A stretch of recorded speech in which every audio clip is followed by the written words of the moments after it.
البدع والأهواء، أهل البدع العقائدية وأهل البدع السياسية. نقول بيننا وبينكم السلف، بيننا وبينكم الكتب، كان فيقول البدع بيننا وبينكم الجنة. بسم الله الرحمن الرحيم. الحمد لله الذي أرسل رسوله بالهدى ودين الحق ليظهره على الدين كله وكفى بالله شهيدا وأشهد أن لا إله إلا الله وحده لا شريك له إقرارا به وتوحيدا وأشهد أن محمدا عبده ورسوله صلى الله عليه وعلى آله وسلم تسليما مزيدا لا نبي بعده. Ikhwani fid din, a'azzani wa a'azzakumullah jami'an. Kita lanjutkan bacaan kita terhadap kitab Syarah Ad-Durusul Muhimmah li'ammatil ummah, yang mana sekarang kita masih berada pada pembahasan rukun-rukun iman. Sudah kita ketahui bersama bahwasannya iman memiliki berapa rukun kemarin? 6 rukun. Islam memiliki berapa rukun? Rukun Islam ada berapa? 5. Ihsan ada berapa rukunnya kemarin? 1. 6. Dan sudah kami jelaskan mengenai definisi iman menurut ahli sunnati wal jamaah. Upayakan antum semuanya sudah menghafalnya. Kalau kita uraikan satu persatu definisi iman menurut ahli sunnati wal jamaah, terkumpul padanya 5 perkara yang penting. Apa itu definisi al-iman menurut ahli sunnati wal jamaah? Pengertian iman menurut ahli sunnati wal jamaah apa?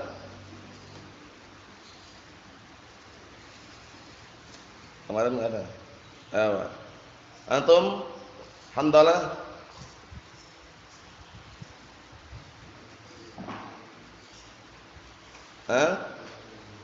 nutkun bilisan, diucapkan dengan lisan. Kedua,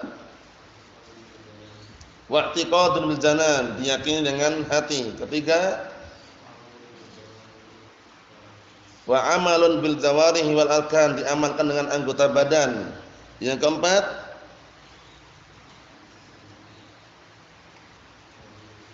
yazidu bit ta'ah, bertambah dengan ketaatan. Yang kelima,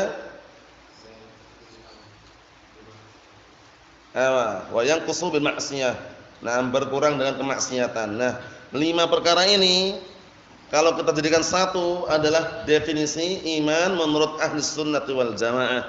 Kelompok apa yang menyimpang dari manhaj ahli sunnati wal jamaah dalam masalah iman? Kelompok apa kemarin?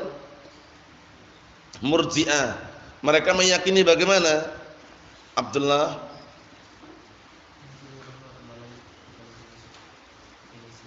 Naam, ahsan.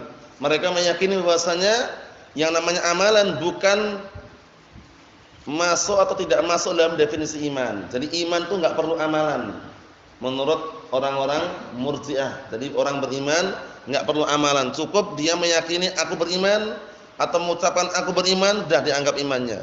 Allahul musta'an. Kita lihat sekarang halaman 130 barakallahu fikum. Kata beliau Asy-Syaikh Abdul Aziz Ibn Abdullah Ibn Baz rahmatullah alaih, ziyadatul iman wa nuqsanih. Ini kemarin ya. Nah, barakallahu fikum, kita berarti masih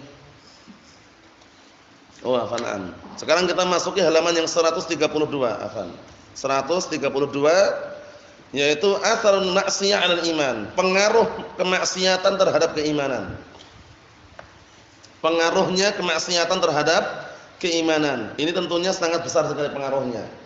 Karena yang namanya kemaksiatan berupa dosa itu bisa menghancurkan hati, meluluhkan hati, membikin hati itu mati. Siapa yang hafal kemarin ungkapan al-Imam barakallahu fikum Abdullah ibn Mubarak rahmatullah alaih, sangat bagus sekali. Antum hafal belum? Ra'aitud dunuba.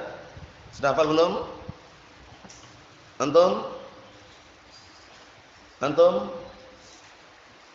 Apa? Antum Awa, antum? Awa. Dihafalkan nanti ya. Ra'aitu dzunuba tumitul qulub wa qad yurathu dhillu idmanuha wa tarku dzunubi hayatul qulub wa khairun lin nafsika isyanuha. Itu ungkapannya Al-Imam Ibnu Mubarak rahmatullah alaih, sangat bagus sekali itu. Ra'aitu dzunuba tumitul qulub wa qad yurathu dhillu idmanuha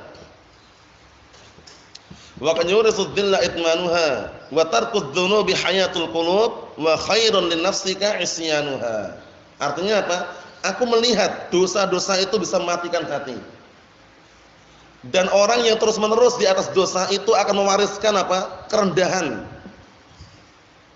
Dan meninggalkan dosa itu sebab hidupnya hati. Dan sebaik-baik untuk dirimu adalah meninggalkan dosa-dosa tersebut.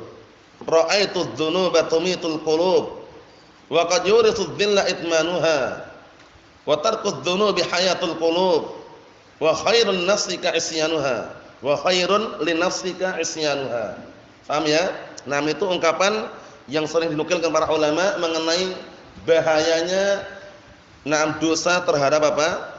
Terhadap hati kita. Na'am barakallahu fikum. Bisa membuat hati itu mati. Naam, sampai-sampai Imam Waqi' ketika Imam Syafi'i mengadukan hafalannya kepada Imam Waqi', apa sebabnya rusak hafalannya? Dosa, kemaksiatan. Apa kata beliau? Kata Imam Syafi'i rahmatullahi alaih, syakautu ila Waqi'in su'a hifdzi. Aku mengadukan kepada Imam Waqi' tentang jeleknya hafalanku. Kemudian apa? Fa arsyadani ila tarkil ma'asi.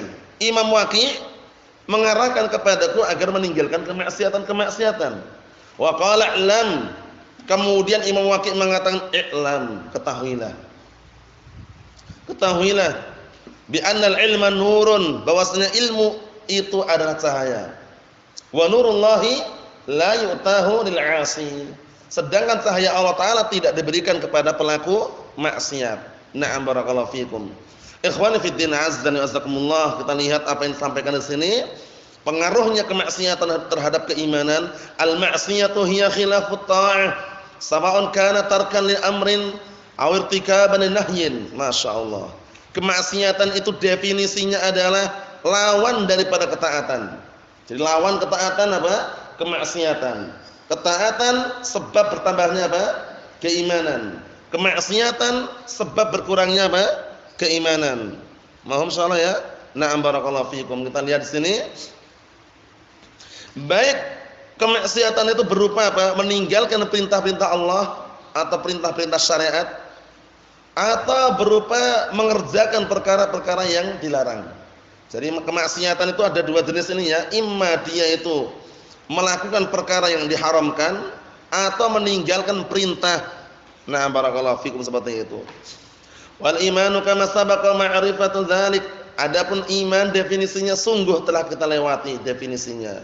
Bid'un wa sab'una syu'batan, memiliki kurang lebihnya 70 sekian cabang. A'laha qaulu la ilaha illallah. Yang paling tinggi cabang keimanan adalah ucapan apa? Ucapan la ilaha illallah. Itu cabang yang paling tinggi. Wa adnaha imatatul adza 'anit thariq. Dan cabang keimanan yang paling rendah adalah apa? Menghilangkan gangguan atau rintangan dari jalan. Falaisat syu'abuhu ala haddin sawa' 'azman wa qadaran. Nah, atau 'azman wa qadaran. Artinya apa? Yang mana cabang-cabang keimanan itu tidak sama kedudukannya dan tidak sama besarnya, bertingkat-tingkat. Wa 'ala hadza takhtaliful ma'siyah. Itu keliru ya. Itu ada titiknya keliru, yang benar ala. Itu ada titiknya, bacanya ali itu nanti. Paham ya? Wa 'ala hadza takhtaliful ma'siyatul lati hiyal khuruj 'anit ta'ah. Berdasarkan penjelasan ini berarti kemaksiatan itu pun berbeda-beda. Yang na'am barakallahu fikum dikatakan keluar dari ketaatan. Sebagaimana yang namanya iman, ya enggak? Bercabang-cabang, bertingkat-tingkat, kemaksiatan juga sama. Kemaksiatan ada yang besar, ada yang kecil. Kemaksiatan yang paling besar adalah apa? Asyirku billah. Berbuat kesyirikan kepada Allah Subhanahu wa taala, mensekutukan Allah Subhanahu wa taala dalam beribadah. Nah, barakallahu fikum seperti itu. Kita lihat. Faqad takunu naqisatan lil iman kama akhbara Allah taala an Fir'aun biqaulih, dan sungguh terkadang kemaksiatan itu hanya mengurangi keimanan saja. Terkikis keimanannya sebagaimana yang Allah Subhanahu wa taala, bukan naqisah ya. Ada titiknya itu ya, afan. Faqad takunu naqidatan lil iman kama akhbara Allah taala an Fir'aun biqaulih. Terkadang keimanan itu dengan kemaksiatan akan tergugurkan. Maksudnya apa? Ada kemaksiatan yang naqidatan, membatalkan keimanan. Kemaksiatan yang bisa membatalkan keimanan berupa apa? Kekufuran. Kesyirikan, syirik akbar. Syirik akbar, kekufuran itu bisa membatalkan apa? Keimanan. Sebagaimana yang Allah telah kabarkan tentang Fir'aun dengan firman-Nya faqadzdzaba wa 'asha. Fir'aun itu pendusta, berdusta wa 'asha, dan bermaksiat. Nah, kemaksiatan Fir'aun mengeluarkan Fir'aun dari Islam atau tidak? Naam. Fir'aun mengaku ana rabbukumul a'la, aku adalah Rabb kalian yang maha tinggi katanya. Fir'aun, Allah musta'an, raja yang sangat bengis, jahat, kemudian apa? Nah, barakallahu fikum, rakyat-rakyatnya saat itu ketika ada dari kalangan para wanita yang melahirkan anak laki-laki, dibunuh anaknya.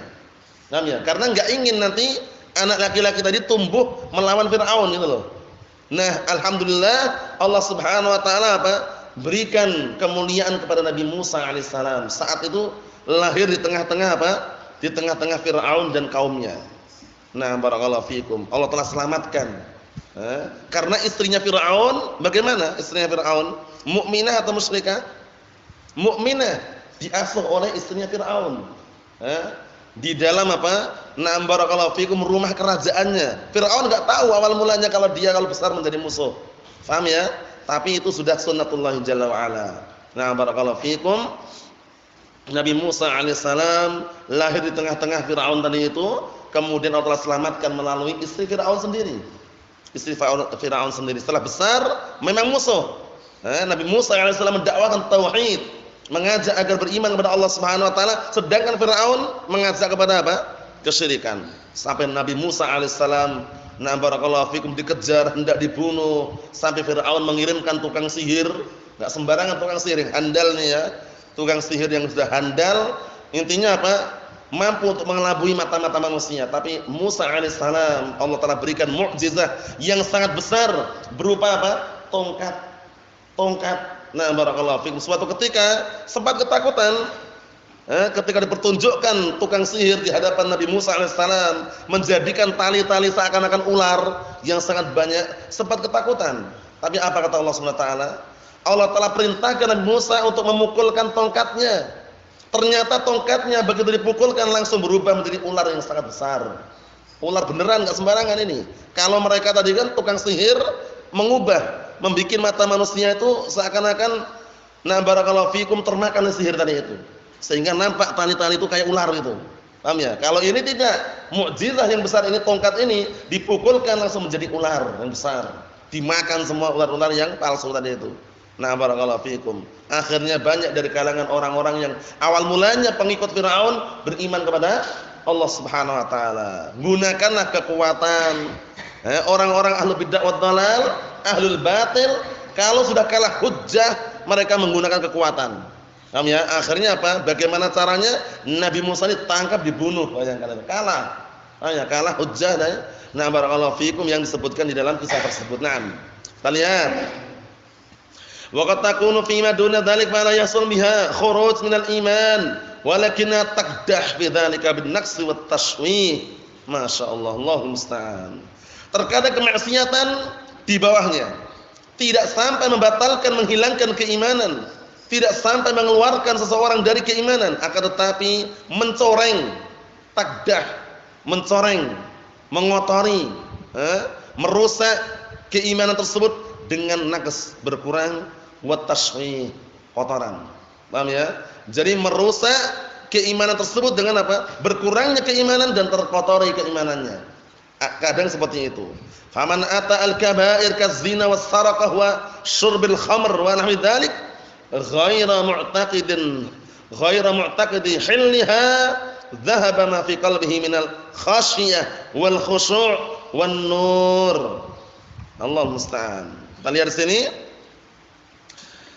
Maka barang siapa yang mendatangi dosa-dosa besar seperti zina, mencuri, minum khamr dan yang semisalnya dalam keadaan dia tidak meyakini halalnya perbuatan tersebut, maka sungguh telah pergi dari hatinya rasa takut, kekhusyuan dan cahaya. Wa in baqiya aslu tasdiq fi qalbihi, walaupun masih tersisa apa? Inti atau dasar keimanan. Asal tasdik, maksudnya dasar keimanan masih ada. Cuman enggak bisa, tidak dikatakan hilang semuanya ya. Hanya saja imannya apa? Berkurang. Imannya berkurang. Fa in anaba ila Allah azza wa jalla wa amila shalihat, raja'a ila qalbihi nuruhu wa khasyatuhu. Masyaallah. Kalau orang tadi itu yang melakukan perbuatan dosa besar, kembali kepada Allah, bertaubat kepada Allah, beramal amalan saleh, niscaya akan kembali ke hatinya cahayanya dan rasa takutnya. Wa in tamada fil ma'asi zada ar-rain ala qalbihi ila an yukhtam alaihi wal iyad billah fa yusbih la ya'rif ma'rufa wa la yunkir munkara. Allahumma musta'an. Tapi kalau orang tersebut terus-menerus di dalam kemaksiatan akan bertambah kotoran, rain, kotoran. Akan senantiasa bertambah kotoran. Nah, barakallahu fikum di dalam hatinya sampai benar-benar hatinya apa? Nah, barakallahu fikum tercetak di situ kotoran dari itu, melekat di dalam hatinya. Akhirnya menjadilah orang tersebut tidak mengetahui perkara yang ma'ruf, tidak pula mengingkari perkara yang mungkar, seperti itu. Naam. Ikhwani fid din azza wa jazakumullah, jadi hati-hati. Kalau sudah hati itu sudah tercoreng, sudah rusak, apalagi sudah tertancap di dalamnya penyakit, kotoran, wal iyad billah. Kita lihat, rawal Imam Ahmad rahimahullah wa khairuhu an Abi Hurairah radhiyallahu anhu qala, diriwayatkan Imam Ahmad dalam musnadnya dan juga yang lainnya dari hadisnya Abi Hurairah radhiyallahu anhu, bahwasanya beliau berkata, qala Rasulullah sallallahu alaihi wasallam, Rasulullah sallallahu alaihi wasallam bersabda, innal mu'mina idza adnaba kanat nuqtatus sauda fi qalbihi. Allahul musta'an. Perhatikan baik-baik ini.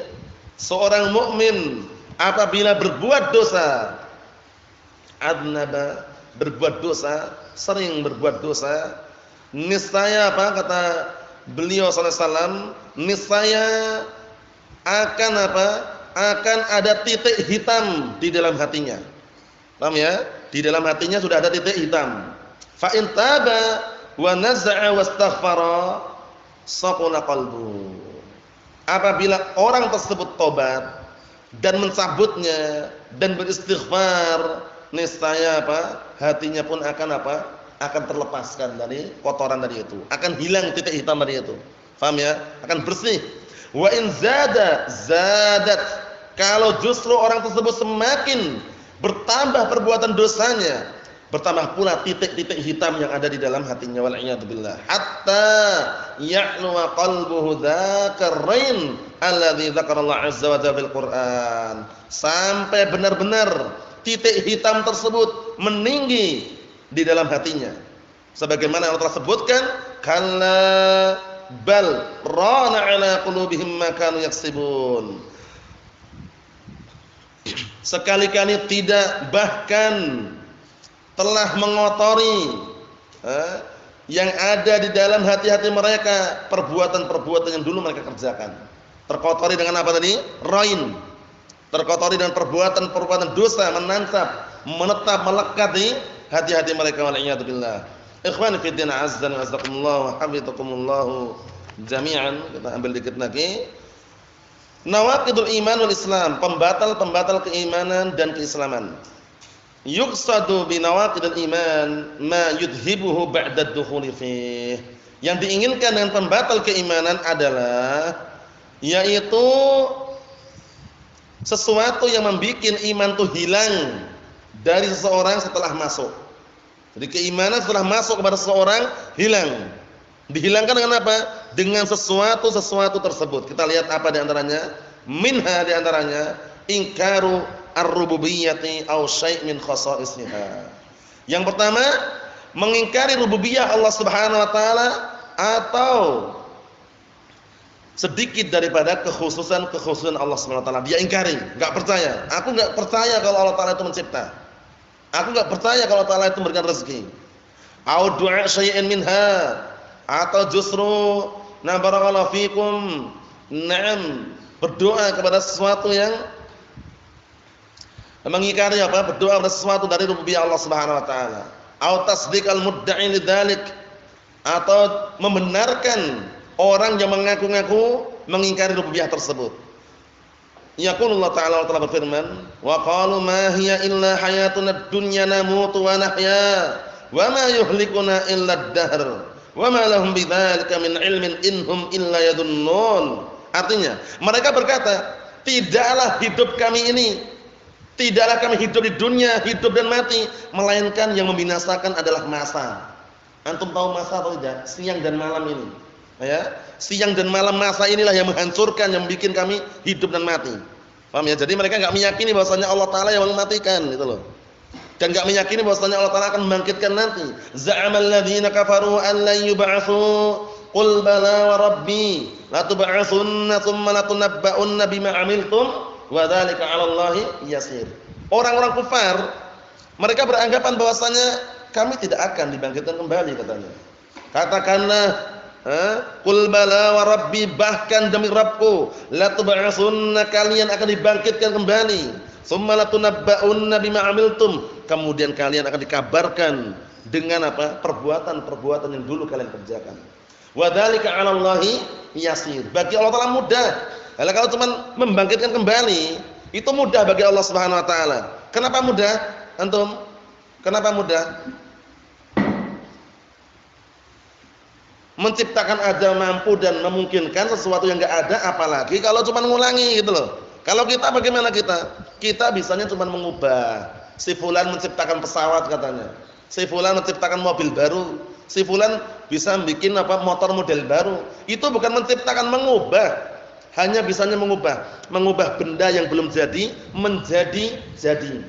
Paham ya? Seperti itu. Itu namanya manusia. Kalau Allah Subhanahu wa taala kun fayakun. Jadi maka jadilah. Ya enggak? Jadi bagi Allah taala itu mudah gitu loh. Kalau cuma mengembalikan itu mudah sekali, karena bada'na awwala khalqin nu'idu wa'dan 'alaina inna kunna fa'ilin. Sebagaimana awal permulaan kami ciptakan, kami akan memulai kembali.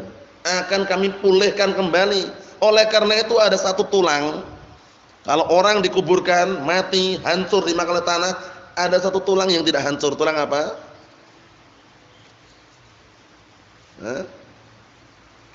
Tulang rusuk, tulang kepala, tulang tangan, tulang siku, tulang kaki, atau tulang apa? Tulang apa? Yang keras ya. Tulang apa? Tulang kaki. Tulang ekor. Tulang ekor itu enggak hancur itu. Kenapa enggak hancur? Termasuk hikmahnya Allah taala menyebutkan melalui lisan Rasulnya sallallahu alaihi wasallam apa? Kullu bani Adam ya'kuluhu turab. Ini, kullu bani Adam ya'kuluhu turab illa ajbad dzanab. Illa ajbad dzanab. Semua bani Adam akan dimakan oleh tanah kecuali tulang ekor.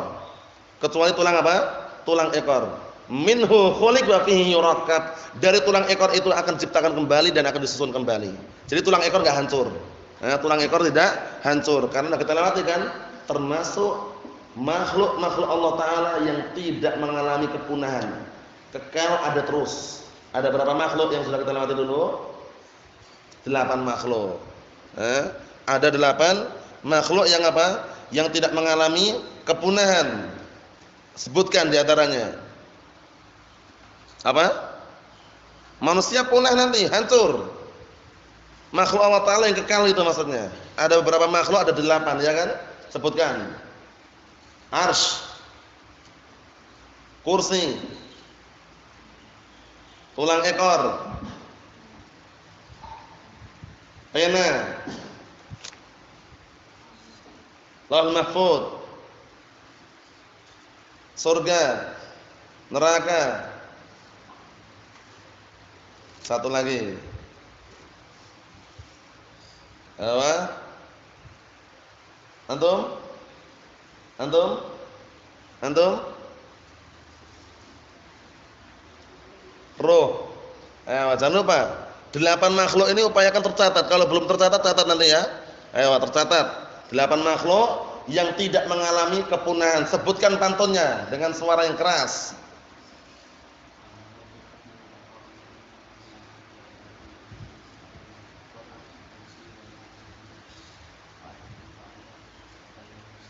Naam ahsanta. Terkumpul dalam pantun atau puisi yang sangat indah dan mengharukan kalau direnungi dan juga dihafalkan. Apa pantunnya? Samaniyatun hukmul baqa'i ya'ummuha minal khalqi wal baquna fi hayzil adam huwal arsyu wal kursi wa narun wa jannatun wa ajbun wa arwahun kadallahi wal qalam. 8 makhluk tidak mengalami kepunahan. Paham ya?